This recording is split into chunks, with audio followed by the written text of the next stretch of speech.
Bonjour, dans cette vidéo, vous allez apprendre à encoder un organigramme. Alors, la première chose à faire, c'est de modifier l'orientation de la feuille. Mise en page, orientation, paysage.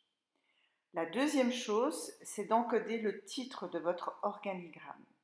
Alors, pour chaque organigramme que vous allez créer, vous allez indiquer comme titre organigramme, de l'entreprise, vous indiquez son nom, OAU, et vous indiquez la date du jour.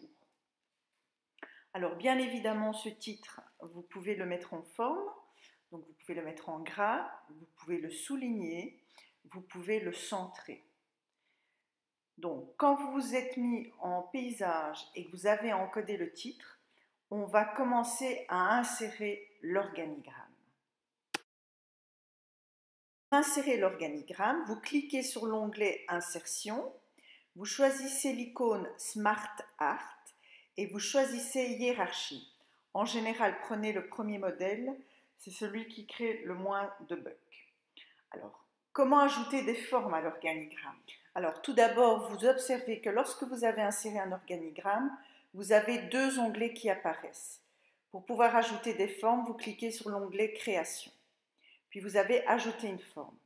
Alors, vous avez Avant ou Après, permet d'ajouter une case sur la même ligne que la case que vous avez sélectionnée.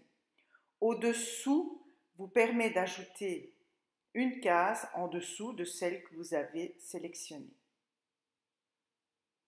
Donc, il suffit à chaque fois de bien observer et de voir si vous devez mettre avant ou après, au-dessus ou en dessous.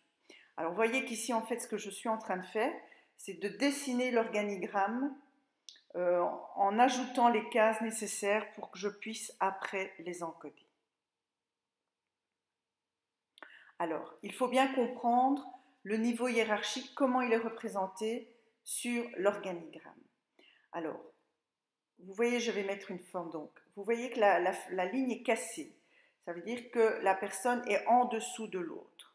Par contre, s'ils sont sur une même ligne, ils sont collègues. Alors, imaginez la personne que vous avez mis en dessous.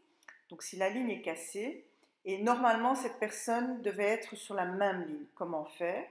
Vous sélectionnez la case et vous cliquez sur Promouvoir. Alors, quand votre organigramme est dessiné, vous le mettez tout d'abord à la bonne taille et ensuite, il suffit d'encoder les données. Voilà, bon travail à vous tous.